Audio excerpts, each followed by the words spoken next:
13 जुलाई Pennsylvania का एक छोटा शहर बटलर में फॉर्मर प्रेसिडेंट एक रैली में स्पीच दे रहे थे। स्पीच शुरू करने के कुछ ही मिनटों बाद उन पर कोई फायरिंग करता है। 4 से 5 बार फायरिंग होती है पर वो किसी तरह बच जाते हैं।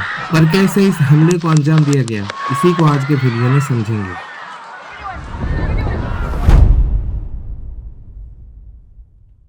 पेंसिल्वेनिया में उस दिन सुबह से ही तेज गर्मी थी, फिर भी हजारों लोग ट्रंप को देखने के लिए रैली में मौजूद थे। पेंसिल्वेनिया का हर 10 में से 6 लोग मौजूद थे रिपब्लिक पार्टी को सपोर्ट करने के लिए। पेंसिल्वेनिया में ज्यादातर रिपब्लिकन ही है।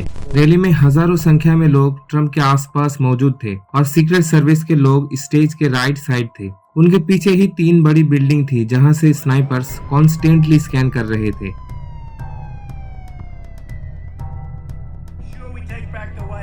Two Secret Service sniper teams could be seen on rooftops behind former President Donald Trump, less than 2 minutes before. शुरू में जब स्पीच देना शुरू करते हैं ट्रंप, तब सब ठीक रहता है, पर जब वो दाईं तरफ मुड़कर एक चार्ट की तरफ इशारा करते हैं, तो अचानक से कुछ लोगों की चिल्लाने की आवाज आती है।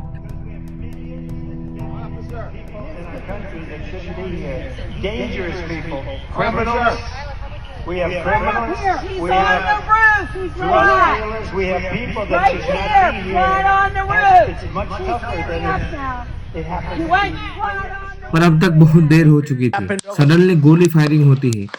एक गोली कैमरा में भी कैप्चर हुई थी। स्टेज के लेफ्ट साइड जो बिल्डिंग थी, गोली यहीं से चलाई गई थी।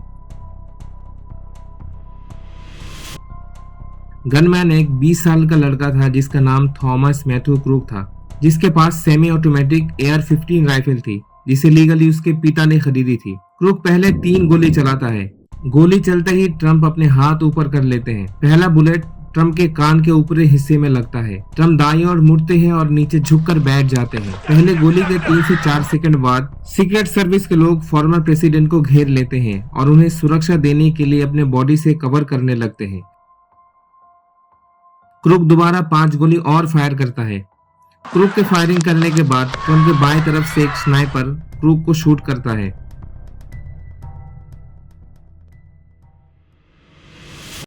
क्रूक के गोली से 50 साल का आदमी जिसका नाम कोरी था वो मारा गया। 2 लोग और थे जिन्हें गोली लगी थी, वो इंजर्ड हुए। इस पूरे हादसे को ट्रंप के माइक में सुना जा सकता है। क्रूक के गोली बरसाने के 42 सेकंड बाद ही सीक्रेट सर्विस द्वारा ये कंफर्म किया गया था कि उन्होंने क्रूक को मार गिराया। सीक्रेट सर्विस के लोग डोनाल्ड ट्रंप को ले जाने लगे। जाने से पहले ट्रंप खड़े होकर बोलते हैं, फाइट फाइट फाइट।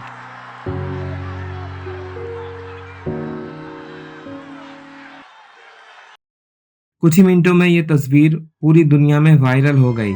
ट्रंप को एक हॉस्पिटल में ले जाया गया और रात में ही वो न्यू जर्सी चले गए।